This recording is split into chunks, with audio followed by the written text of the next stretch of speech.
নমস্কার। এখন ঘড়িতে বাজে ঠিক 10টা। মাথামোটা বাংলা নিউজ চ্যানেলে আমি আবার চলে এসেছি।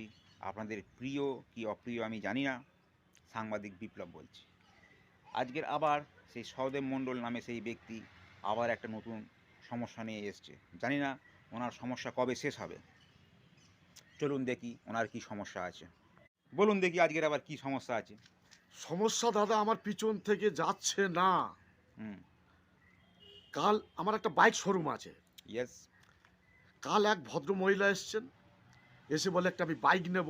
আচ্ছা বাইক সব ঘেঁটে ঘেঁটে ঘেঁটে ঘেঁটে দেখছে, আচ্ছা একটা তার মধ্যে পছন্দও করলো। আচ্ছা। পছন্দ করার পরে হুম বলছে এইটা আমার পছন্দ হয়েছে, হুম আমি একটু গাড়িটা নিয়ে হুম। একটু দেখে আসি। এই তো কাগজপত্র সবই আছে, মানে একটু চালিয়ে একটু দেখবে। চালিয়ে দেখে আসি, আচ্ছা এসে আপনার সঙ্গে আমি একটা চুক্তি করব ঠিক আছে। বলে ওই যে চলে গেল। হ্যাঁ।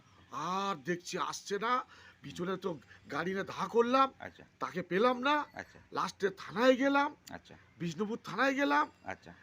দাদা এই ব্যাপার হয়ে গেছে, হুম। বাবু একটা কিছু করুন। হ্যাঁ। তা বলে গাড়ির নাম্বার প্লেটটা বলুন। হুম। সে তো নতুন নেবে বলে এসছে, হ্যাঁ। তার নাম্বার প্লেট দিতে পারিনি। হুম। বলে যান মশাই, সকালবেলা ঝামেলা করবেন না। মানে বলে তো আমার নাম্বার প্লেট নেই বলে কোনো কেস হবে না বলছে। কোনো কেস হবে না। বলে আচ্ছা আমি ধরতে পারবো না, যান যান, সকালবেলা বিরক্ত করবেন না, চলে যান। আচ্ছা। দাদা আমি খুব মন খারাপ করে কাঁদতে কাঁদতে ছোট হয়ে আপনাদের কাছে ফের চলে এসেছি। মানে আমি কি করব, ওই বাইকটা যাতে আপনি পান সেটা চেষ্টা করব। হ্যাঁ, সেইটা একবার দেখুন আজব না। লোক মাইরি, আজব লোক। হ্যাঁ, প্রত্যেকটা দিন একটা একটা সমস্যা। কি বলবো দেখুন তো, চুপ এসছি করুন চুপ কাগজপত্র। করুন চুপ করুন, আমাকে কথা বলতে দিন। আচ্ছা, সরি, বলুন। মাথা আমার গরম হয়ে যাচ্ছে। মেয়েটা এলো, হ্যাঁ, তার আধার কার্ড কিছু ডকুমেন্টস নিয়েছেন? নেই, দেখাচ্ছি বলছে আমি দেখ, ঘুরে এসে। আবার কথা বলে দেখালে হবে, দেখালে হবে।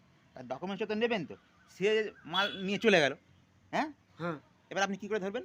সেইটাই তো তার চিন্তা নাম করে। ঠিকানা আছে না কি আছে, কিছু তো নেই। হ্যাঁ? আমরা কি ভগবান নাকি সব সমস্যার সমাধান করে দেবো? কালকেরে বললেন ফোন নাম্বার হারিয়ে গেছে। একটা মাল তুলেছি, এই প্রেম করেছি একটা মেয়ের সাথে, ফোন নাম্বার হারিয়ে গেছে, ফোন নাম্বারটা দেয়। ফোন নাম্বারটা দিলাম। আগের দিন কি হলো? আমার রোজ ২,০০০ টাকা না হলে হবে না। ২,০০০ টাকা করে দিলাম। আজকের আবার কি? না আমার বাইক নিয়ে চলে গেছে। আপনি কি মাথা মোটা নাকি? হ্যাঁ? না সরি, আমি এসছিলাম যদি আপনারা কোনোভাবে উদ্ধারটা করতে পারেন সেই জন্য। পুলিশ ঠিক করেছে, ও আপনি বাইক পাবেন না, আমরাও কিছু করতে পারবো না, ঠিক আছে? আপনি যেরকম মাথা মোটা লোক, ঠিক আছে? ওই বাইক চলে গেছে, ওরকম আবার লোকে আসবে, ওরকম বাইক সব নিয়ে চলেই যাবে। ওরকম মাথা মোটা হলে কিছুই হবে না। ঠিক আছে? আর বেশি কথা বলবো না, আমার বিরক্ত লাগছে আপনার সাথে কথা বলতে, ঠিক আছে?